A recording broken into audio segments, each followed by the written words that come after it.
પ્રભુ આજે થાળમાં થોડો ફેરફાર છે. ટમેટાનું કાચું સૂપ બનાવ્યું છે, ચૂલે સહેડાયું નથી.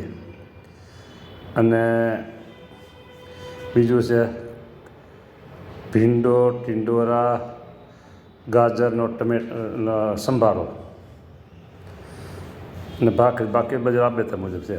બે વસ્તુ છે, ફેરફાર છે. આપણે તમારા એક હરિભગત છે સારા, દરરોજ સારા જ હરિભગત હોય છે. અને એમના દીકરી, એમનો આજે જન્મદિવસ છે. થોડાક સમય પહેલાં આપણે એમના આશીર્વાદ આપ્યા હતા અને એમનું કામ થઈ ગયું છે. આજે એમનો જન્મદિવસ છે.